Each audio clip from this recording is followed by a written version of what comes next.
Hey, hey. Here we go. Yes, sir. Clay from Big blue Brooklyn. time. It's time. It's time. It's It's time. time. Clay from Brooklyn Football with the fellas. Who am I here with? It's your man Mazo, y'all. It's all about Thank you. Big Blue. Always all Yes, it about is. Big Blue. Yes, it is. Once again, once again. We- Let me start by saying thank you to the people who put in comments. We really appreciate it. I've seen a couple comments lately. Um, Always interested in hearing what you guys think. So thanks for doing that. Hopefully more of you will do that. Become part of the show. I know you're friends of the show, but we want you to be part of the show. So come on in and throw in your comments. Gerard, we enjoyed going back and forth with you. And man, I'm glad you answered the question we had asked about what do you think about the Giants using Jimmy G as a bridge quarterback? And hey, appreciate that, man. We see that you're in agreement with that. But there's some others out there might not be, but hey, we appreciate you taking the time to, let us know what your feelings were on that one, man. Thanks. Absolutely. Got it, got it. Absolutely. Here we Also want to give are. a shout out to my man Casey, who had I saw him at the gym. He's a friend of mine from the gym. He actually said to me an idea that he had, and then I saw it online right after I spoke to him. He said, and Mazel, I hadn't even mentioned this to you yet. He said, maybe you guys should talk about the Saquon signing as possibly the best free agent signing in NFL history. He said, I'm sure it's a short list. He mentioned Reggie White as well, as an Wow. obviously, and Kurt Warner. He said, maybe those are the three best. Reggie White, Kurt Warner, and Saquon might be the three best free agent signings in NFL history. And then I went online later on and saw some other show was talking about that exact same thing. So I said, Wow. oh, Wow. other people are already talking about it. But I wanted to give Casey a shout out. Thank you, Casey, for bringing that up. Painfully and sadly, yes, that may well be one of the top three free agent signings of all time. Uh, and of course, it went in the other direction from the Giants. That's right. Thank you, Casey. Appreciate that, man. Appreciate it. Appreciate it. Appreciate it. Keep them coming, though. Keep them coming. Keep them Keep them coming. coming. We appreciate it. Absolutely. You know what? Now, So today, Clay, we mhm, had I know, in our pre-talk before we got into right. this, I know we set up a little schedule of things we might want to talk about, but something just popped in my mind. And I'm sorry. Go with it. Go with it. I gotta say this. I saw this today, and it made me go. We're talking about again, bridge quarterbacks again. Hmm. Bear with me on this one. I cringed.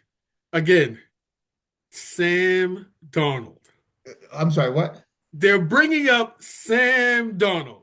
He played No, thank so great during the year, but we know he fizzled out at the end. But Sam Darnold, and they're talking about now, it was one mock draft, they said the Giants forget about getting any quarterbacks unless, like we said, Cam Ward is available. Forget about getting any quarterbacks in the draft. Go get Sam Darnold and sign him. And I said, no, no. Why do I want another Daniel Jones? Give him, you. give him. They talking about giving him good money too. Yeah. See that I was just going to say to me the biggest problem with Sam Darnold is he is not going to come cheap after winning 14 regular season games. Right? I mean, I know he didn't win his last two starts, right? That last game in the regular season and in the playoff game he didn't look very good, but I'm sure his agent is going to remind people that they were 14-3 this year. Right. 14-3 for a quarterback who is seasoned, like he's not a rookie. He's been around for a little while. He's going to want some dollars. I would be shocked if he signs for less than 30 million next year. Um, and if he does, he's crazy because I don't know when next he's going to have this kind of opportunity. So I don't want to spend $30 million for Sam Darnold. No, thank you. No. No, not at No, all. we just got out from under one of those. No, thank you. Really. I just had to bring that one up because I was like, No, absolutely. Daniel Jones 2.0, it's the same scenario. Same scenario. One Whether good you think season. it's the same scenario or not, you know what scenario it's not. It is not the answer for the future, in my No, opinion. He is not our not the answer future. for the future. He had a good run on a very good team that caught some people, blindsided. Good for him. Go get paid. Just not here. Just not here. Just not here. All right. All right. And it's not easy to play in New York. And he clearly failed playing in New York. So even if he is better now than he was, like Geno Smith is a better quarterback than he was when he was here. True. But True. that doesn't mean he's ready to be back here again. right? Succeeding in New York is a very different challenge than succeeding in Minneapolis, you know. Exactly. So Exactly. no thanks. No I'm thanks. good. I'm No, good. thank you. I'm glad you agree with that one. Just I like, actually would rather have Justin Fields than Sam Darnold. I'm not necessarily saying I want Justin Fields, but if you made me pick between Fields and Darnold, I would definitely take Fields. oh, okay, Because okay. I got my I'm thinking I would take Fields for what I think might be, 10 million, 15 tops, as opposed to Darnold for like 30 minimum. No thanks. no, no, no. But I love But neither of those talking. is particularly what I want. He's talking Justin Fields, y'all. He's talking Justin Fields. I, I like we're his growing on him. athleticism. I like his athleticism. I just don't think he's ready. And, you know, we don't need another not ready quarterback that's not a rookie, right? If we get a rookie, you expect that out of a rookie. Let him sit for 6 to 8 games, maybe a year, fine. But a guy who's been around 5, 6, 7 years, I want him to step in, hit the ground running. But again, thank you, G, for mentioning that you were in support of the Jimmy G idea. Jimmy G is only 33 years old. That is not old for a quarterback. Not a So bridge. Not a bridge. a bridge, and maybe not, Maybe not a bridge. maybe the quarterback. Listen, what's my man's name that took us to the Super Bowl in 2000? Kerry Collins. Maybe he's the next Kerry Collins. Maybe Wow. he comes in here and says, Wow. I've had some success before. Then I fell on some hard times, but I'm back now. I'm ready to have some success. Kerry Collins was a good quarterback.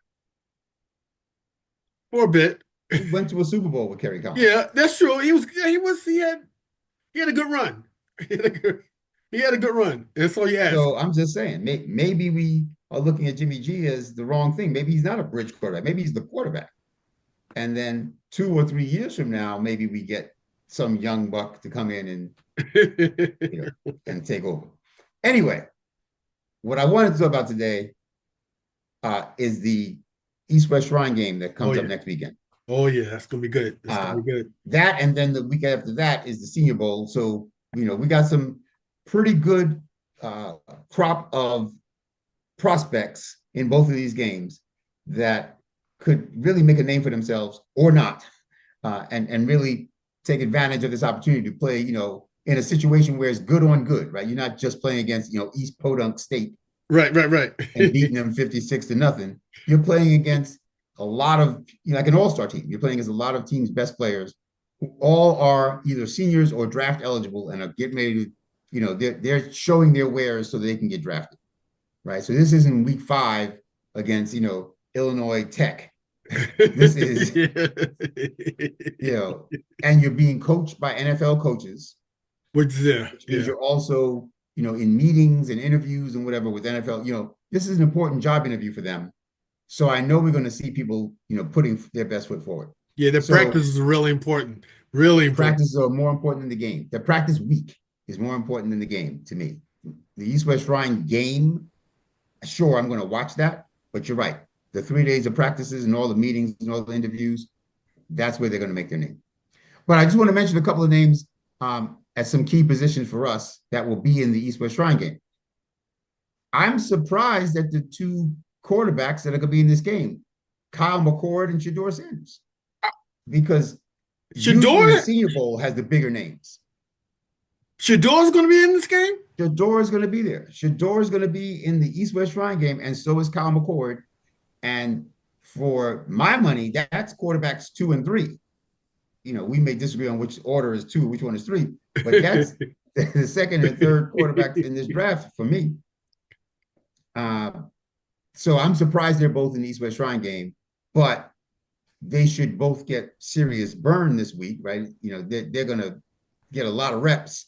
Wow. And we can see a little bit more about who they are, again, playing with. Now, keep in mind, they're not playing with their receivers, air quotes, their receivers, right? So they have to develop some chemistry. So I always try to say the first day, I don't really worry too much about the quarterback's performance the first day because they're just learning who's fast, who runs routes well, et cetera. Right. But by day 2, 3, and then the actual game, you're starting to have a better sense of, okay, this is the guy I can hit on that deep out. This is the guy I can hit on the post. This is the guy I need to throw the bubble screen to. You should be able to do a better job evaluating. McCord could definitely he can up his value in this if he plays well. What you mean? Absolutely. He's one of our guys. He's definitely one of our guys that we're looking at. I don't know what, maybe round two, maybe three, round three, maybe you think. I, I It would depends. love to have him in round three, but to be honest, if he's there in round two, I think we would take him if Shane likes him. You can pass on a quarterback once that you don't think is worthy of that, third overall pick. But to pass on him twice and have him maybe go late in the second round to somebody else, and now Right. you're kicking yourself saying, "Hey, I had two swings at this guy and I didn't pull the trigger." That will haunt you, especially if you wind up with like a Jackson Dart or something like, or Quinn Ewers in round 3 or 4, and they don't work out, and then this guy works out as a second round pick for whatever. I'm sorry, I got a hard pass on yours. I got a hard, Yeah, yeah, that's what I'm saying. You don't want to be forced to pick a quarterback you really didn't like because you still don't have a quarterback, and all of a right. sudden it's the fourth round. It's like, oh wow, I forgot to get a quarterback. That's what I came here for. And you look at your shopping list, like, oh, I don't have a quarterback yet. Woo, not you. Milk, eggs, quarterback. Uh, but so those are the quarterbacks that are going to be in the game. There are some cornerbacks that are pretty important to keep an eye on as well. Starting with this guy, I think his name is pronounced Siobhan Revel from East Carolina, who I told you was really highly rated, but then he got injured and missed most of the year. But apparently he's healthy now, and he's going to be playing in this game. So this is a big game for him to show that he has recovered and still has his athleticism. We can use that too. We can definitely use some of that. Definitely use that. Man, So he's from East Carolina. There's also Zy Alexander, a cornerback from LSU, who I'm not in love with, but he's going to be drafted. He's a cornerback that someone's going to draft. I don't think he's like a high prospect, but he's going to be drafted. So is Jabbar Muhammad from Oregon, and Kobe Bryant. Yes, named after Kobe yeah. Bryant, but it's spelled different. It's Cobee. But his mama knew who Kobe Bryant was, so she named her child after Kobe Bryant from Kansas. And then finally, Deion's other kid, Shiloh Sanders, is a cornerback. He's from Colorado. He's in this game as well. He's going to get drafted. He's going. So yeah, Deion sending both of his kids to the East West Shrine Bowl. I don't quite get that, but it is what it is. Well, And I think I can see Shiloh going. I can see him yeah, yeah, going. yeah. This is the right game for Shiloh, and maybe that's why Shador went, because his brother's going. Maybe his brother didn't get an invite to the Senior Bowl, and he said, "Okay, well, I'd rather play with you at the Shrine Bowl than for one of us to be here and one of us to be there." Maybe I don't know that to be true, but Let's see. But he so anyway, definitely. those are the cornerbacks that I'm keeping an eye on, and then on the interior defensive line, Kenneth Grant from Michigan, who was one of my draft crushes, as they call. He's going to be there. And so is Nazir Stackhouse from Georgia, who I'm not quite as high on, but again, will be drafted. Grant's Uh, going to be there. but Kenneth Grant, I'm very excited to see. Um, I'm almost a little nervous because the East West Shrine Bowl isn't as hyped and reputable as the Senior Bowl. The offensive linemen aren't as good in the East West Shrine Bowl, so I'm afraid that Kenneth Grant's going to look too good beating up on these guys that are not quite as good as the Senior Bowl lineman would have been. And it may raise up his draft stock too high so that we can't get him. We're not going to, I don't think we're going to take him third overall. But if we were to trade back, let's say, and because Cam was gone, if we were to trade back to say 10, 11, 12, somewhere around there, then maybe Kenneth Grant would be someone we'd look at. But if he has a dominant East West Shrine Bowl, maybe he goes before that and we don't get a shot at him. So I'm a little Right, worried that he's right, going to look right, too good right. because he's going against the B level all stars, so to speak. But it would look if he didn't dominate, it's That's what he's risking. If he doesn't dominate, then it's like, well, maybe you weren't all that. right, right, right. So, man. I think I Um, looked up that guy. I like him too. I yeah, like it's big boy. It's big boy. which we 6'3", need, which we 6'3", need. 340, and runs a 4.8, they said. Yeah, That's crazy. we get pushed around too much, too much. Right. There's a guy on Dallas named Mozzie Smith who was also from Michigan, interior defensive lineman, athletic freak. Same coaching staff, same program, and he hasn't really looked too dominant for the Cowboys. He shows flashes, but for the most part, doesn't look like he's NFL ready. So I'm a little worried about Kenneth Grant because Kenneth Grant is like Mozzie Smith light to a certain extent.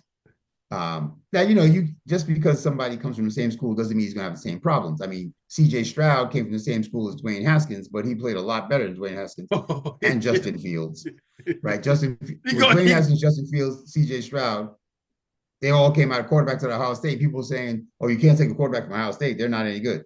C.J. Stroud put an end to that.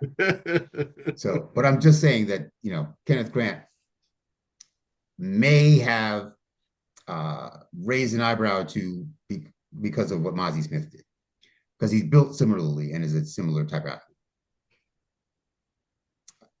athlete. There's a couple other guys I want to keep an eye on. There's an inside linebacker named Teddy Buchanan from Cal, who is not overly big. He's like 6'2", 230, 235. He's not small, but not a particularly big inside linebacker. He's not particularly fast, but he's a tackling machine. He just at 235 tackler. 235 for an inside linebacker is not bad, but it's not big. Right. I think and 6'2" is not bad, but it's not big. He's slightly undersized for an inside linebacker. And again, he's slightly slower than most elite inside linebackers. But he's a good football player. Like sometimes you just got to look at the football player, not sometimes, most of the times. You got to look at the football player more so than the athlete.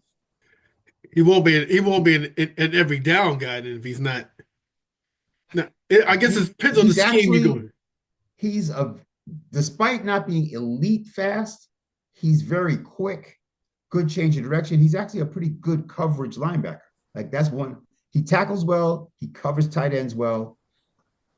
I really like him. He's one of those guys that on day 3, starting around 4, on day 3, you start thinking, well, which guys can I now say has some traits I want to bet on? And he's one of them. I would be happy to give him a shot, certainly in the 5th round, but maybe even in the 4th round. If he can tackle, that means our safeties won't be the top tackle machines on the team, right? Isn't that what it means? Assuming we get a defensive lineman who can eat up some blocks, yes, right. That's what it'll be. Part of our problem is that when we only have 1 or 2 defensive tackles, interior defensive linemen, the offensive line climbs to the 2nd level and blocks our linebackers. And that's why our safeties are making tackles. So yes, it would be great if our linebackers could make those tackles, but that means somebody like a Kenneth Grant or Nazir Stackhouse needs to occupy a blocker or 2. Right. So our linebackers can come clean and make the tackle. And there's also 2 good kickers in this game. Ben Sauls from the University of Pittsburgh and Andres Borregales, I think is how you say his name, who was Cam Ward's kicker at Miami. Both of whom were really, really good. Didn't miss any extra points this year. Were, kicked a few 50-yard plus field goals this year. I think, if I remember correctly, both of them had only 1 miss all year as a field goal kicker, and no misses on extra points. We need them. We need them bad. Legs. We need at least one. In fact, we have 2 7th-round picks. I would spend both of them on them if we haven't picked one by then. And we say, just both of y'all come on in here and let's see which one of you wins, because we got to get rid of Graham Gano. I'm done. Oh yeah. I mean, he's talented, but he's old.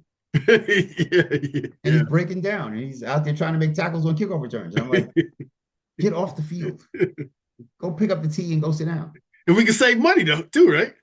And we can save money. He will save us like $3 million more than $3 million if we cut or trade him this offseason. Time to go. Like I said, if we can get a 7th for him, maybe we use that 7th on one of these kickers. I'm with it. There's some team I'm sure that will do that. Speaking of which, and I mentioned this to that your boy Gerard, right? Mentioned this as well. Trading with the 49ers is starting to feel like a serious possibility. Trading with the 49ers? have the 11th pick in the 1st round, but they have 7 picks in the first 4 rounds, right? So they have a lot of early picks. If I remember correctly, it's like a first, 2 seconds, a 3rd, and 3/4, or something like that. They have 7 picks in the first 4 rounds. Those are usually, that's valuable. But when you have 7 picks in the first 4 rounds, I think you might be more willing to give up your first and second to move up from 11 to 3. Right. So in other words, we have the 3rd overall pick, they have the 11th. Right. To move from 11 to 3 is a big jump. Right. So I want their first round pick in 2026. No question about it. That's a definite. If you're moving up from 11 to 3, I'm getting your first next year. Right. But what would I get in addition to that? So for some teams, you might get a 3rd this year and a 4th next year, something like that. But for a team with 7 picks in the first 4 rounds, maybe you get first and second and next year's first. And maybe we throw back a 5th or something to them just to entice them to make that trade. But I think a team like that is more likely to give up that kind of draft capital because they have so much more draft capital. Wow. Wow. Then will we be able to well, Abdul will be gone way before then. Yeah, he'll be gone by then. Yeah. And that's the risk is that, so now we don't get the elite guy that we could have got at 3. But are we one elite guy away? Again, if Cam Ward falls, all bets are off. I'm not talking about Cam Ward. But assuming that Cam Ward is gone, would a Travis Hunter or a Mason Graham or Abdul Carter move the needle as much as pick number 11, pick number, whatever their second round pick number is, I forget now, it's in the 40s, and next year's first? If 2 of those 3 guys work out and one of them is just okay, that still might, by 2026, we might look back on this and say, yeah, that Mason Graham kid is pretty good. He's doing a really good job. But if we wound up with Kenneth Grant and another really good offensive lineman in the second round with that second round pick, and then next year we now have 2 first round picks, that's not bad.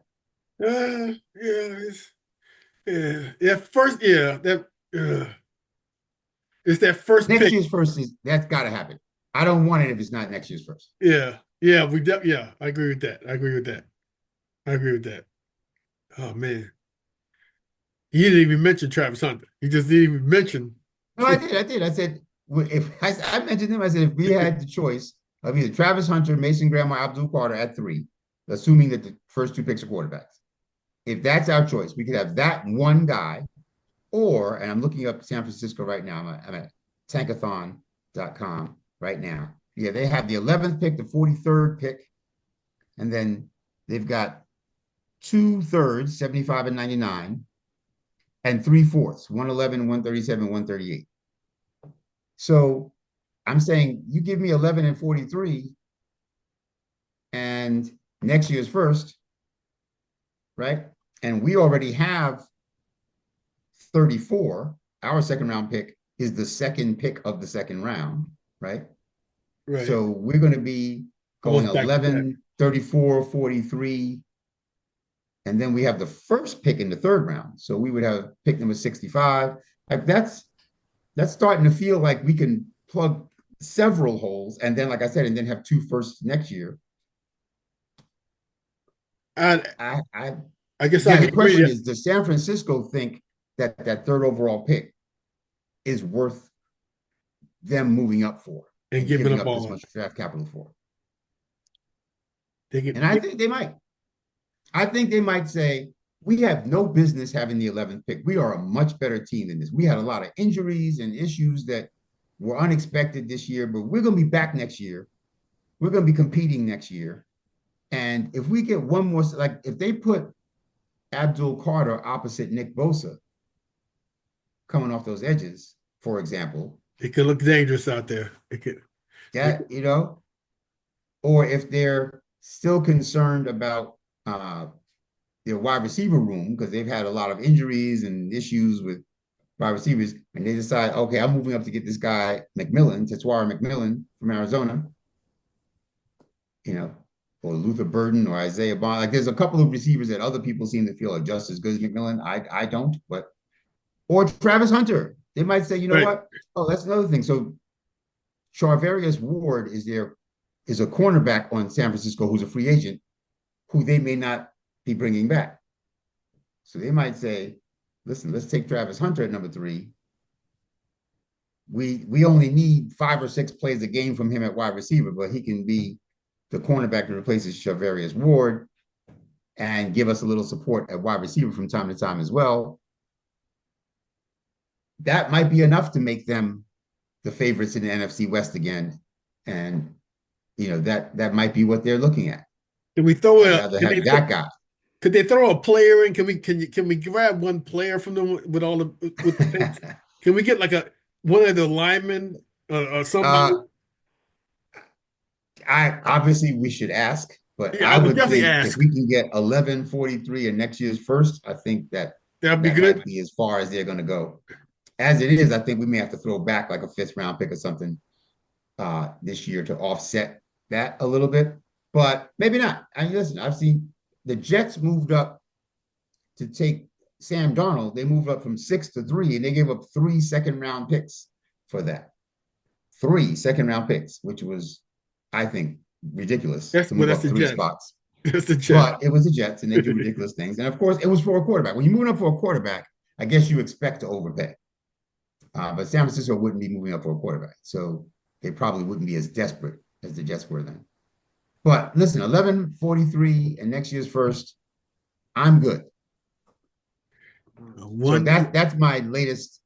I always scour the draft picks in the power rankings of other teams to see who looks like a team that we might be able to make a trade with, and that's where my focus has been the last day or so. I know we got people looking at you going, I wonder if someone, please put in the comments, do you agree with him? Do you think that's going to work out? That, now, which ones are we going to get now? We're going to trade with Frisco. We would trade with San Francisco, who has the 11th pick. They also have the 43rd pick in the second round, right? The 11th pick of the second round is the 43rd pick. So I would say give them our 3rd overall pick. Maybe you throw in a late day 3 pick, a 5th round or whatever. But we want 11 and 43 and next year's first round pick. Now, next year's first round pick could be 28, but it still will give us 2 first round picks next year. And then with 11, our 34 and their 43, I think those are going to be, that should be 3 good players. Casey, what do you think, Casey? Gerard, put it in the comments. Let me know what you're talking about. Anybody, put in the comments what you think about that. Tell me what you think about that. Right. I'm still mulling it over. And the East-West Shrine Bowl may help us start to figure out, well, who would we pick with those 3 picks with 11, 34, and 43? Do we want Kenneth Grant? Do we want Siobhan Revel, that cornerback from East Carolina? Does he look like he's fully back to his pre-injury health status? I want 2 big tackles, a left and a right tackle. I want 2 big ones who are nimble on their feet, can open up holes and block for our quarterback. That guy Wyatt Millum I was talking about. Maybe that's who we pick at 11, and maybe we pick, the defensive tackle at 34. There's a lot of good defensive tackles in the draft this year. A couple of them are going to last in the second round. We can use them. But yes, that's what I'm proposing. And you're right. We would love to hear what other people think. Share your thoughts about this and make some suggestions. If you think that that's not the right thing to do, then tell me what is. Which team would you like to see us trade back? Or are you just not looking to trade back at all and you're good at number 3, and who do you want? Many people I can tell you now, many of them want Travis. They definitely want Travis. Or some will stop the Abdul. Abdul, yes. His value's going up. People are really talking about him a lot now. Right. And please don't get me wrong. Like I said before, Abdul Carter, Mason Graham, Travis Hunter, to me, those 3 are probably going to go somewhere between 3 and 7. And I would be fine with any one of them. Any one of them. I'm just saying, could we do even better with more picks instead of just that one guy? And that's only in case that Cam Ward doesn't drop down to us. Right. All of this is contingent upon Cam Ward not making it to 3. If Cam Ward makes it to 3 and we don't pick Cam Ward, I have a pitchfork right here that I'm going to run up to the Giants Stadium with and hunt Joe Shane down myself. That's going to be a problem if Cam Ward is on the board and we don't pick it. I agree. Cam Ward makes it to 4. I need someone's resignation. Immediately. Immediately. All right, listen. Thank you for putting up with my crazy ideas for another episode. Hopefully, like I said, we'll hear from you back so we can have a little conversation, not just me, riffing, but you sharing your thoughts as well with me and Mazo. But again, Clay from Brooklyn, Football with the Fellas. And who's my partner here? Your man Mazo. It's all about Big Blue. Just always remember to like and to share and subscribe. Even during the regular season or the off season, we're here for you. Until next time, everybody. Peace. Big shout out to El Marquis Productions, the talent behind the music and production here at Football with the Fellas. It's all about Big Blue. Their beats bring energy and excitement to every episode. El Marquis' skills in mixing, mastering, and creating top quality sound make the podcast come alive each week. For your own projects, check out elmarquisproductions.com and take your sound to the next level.